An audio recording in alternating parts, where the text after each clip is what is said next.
In 1991, Electronic Arts released one of my favorite Sega Genesis titles, Road Rash, to critical and commercial acclaim. It felt so different from any other racing game I had ever played. The entire setup had you racing on the California back roads in contests where basically anything goes. You had to run from the cops too, because the last thing you needed was to lose money and qualifications after all your hard work. When one of your opponents got in the way, you just beat the hell out of them, and each racer had their own personalities based on how you played. As you won races, you earned money, which meant you could buy faster bikes. It wasn't an easy game either, and once you got to the later contest, you seriously had to race with some mad skills to even think about beating it. When it was announced that a sequel was coming, I was super excited to see what Electronic Arts had in store for us. In this episode, we will be looking at Road Rash 2 for the Sega Genesis. Did it take what was already a great game and make it even better, or did they just phone it in with a new coat of paint and call it a day? Let's find out.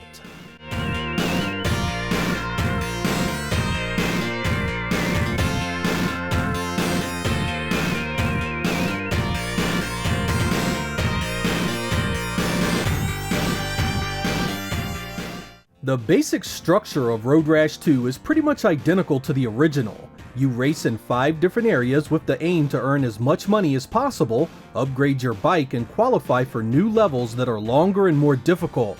New to the sequel here are locations outside of California. You now get to tour a few different states, which include Alaska, Tennessee, Vermont, Hawaii, and Arizona. Beyond their cosmetic differences, each of these states have their own road hazards to contend with, as well as their own levels of difficulty. Once you have some money under your belt, you can visit the bike shop and browse the options to upgrade.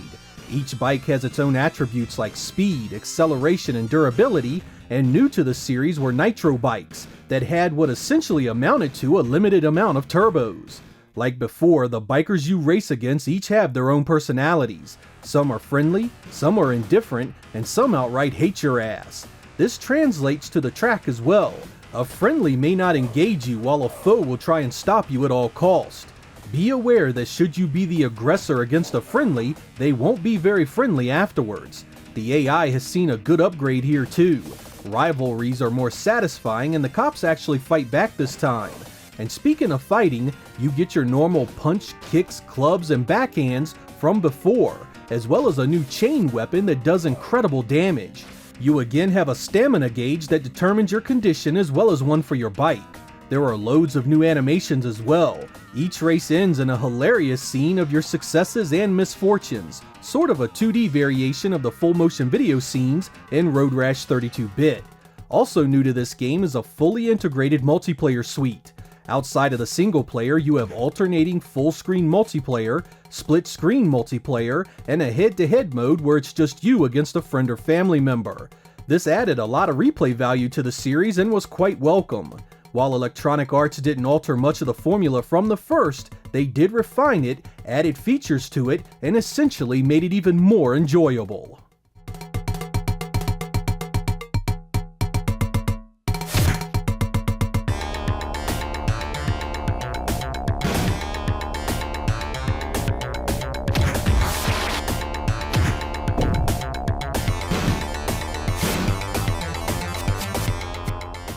What we see in Road Rash 2 is a graphics engine that was touched up, details added, but nothing particularly shocking. It runs about the same, the sprites are really similar, it still has the rear view mirrors, and it still has the much appreciated parallax scrolling in the backgrounds. I was always a big fan of the way the first game looked, so this was no big deal for me, but those of you wanting massive improvements in performance and detail may be disappointed. I did much prefer the instrument panel of the first, as the new digital dashboard felt simpler and less authentic.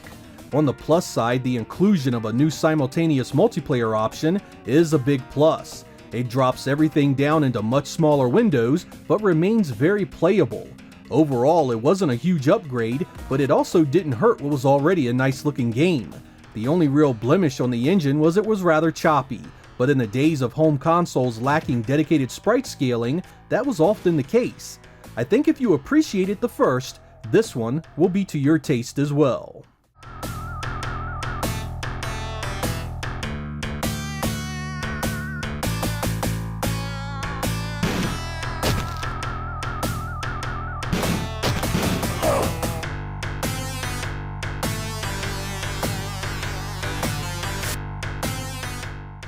I'm about to piss off a great many of you, but I didn't think the music in this one was anywhere near as good as the first. Don't get me wrong, it still had some appeal, but next to the ultra twangy original, it just lacked personality. I picked out a few of my favorites for your listening enjoyment.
When it comes to 16-bit combat racers, games simply didn't get much better than the Road Rash series.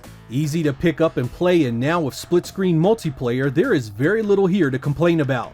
Since this came on a much larger cartridge at 8 megabits, I did want to see some more stages. They could have switched off to other states as you went up in levels to really make things interesting. Instead, you are stuck in the same states for the entire game. As I said before, I also didn't appreciate the music much. Nothing here sounds terrible, mind you, it just doesn't capture the same feel of the first game, something I came to love quite a bit. If you didn't acclimate yourself to the 16-bit Road Rashes back in those days, the performance here can also be jarring to newcomers. These games were never smooth, though you can play with that a bit using an overclocked Genesis or compatible emulator. These few concerns aside, Road Rash 2 is a welcome addition to the series, and gave us more of the fun and timeless gameplay we really wanted. Could Electronic Arts have gone further and gave us more? Probably, but what we got was more than acceptable. Sadly, there was a Game Gear version in the works around the same time, but Electronic Arts decided not to release it. Rumor has it that what eventually became Kawasaki Superbike Challenge was that game, heavily modified under its new owners at Domark. While it would have been great to see a Part 2 appear on the Game Gear, I'm glad they didn't sully the series' name if the product wasn't up to par. The first two Genesis releases set a high bar that made them both very much worth owning.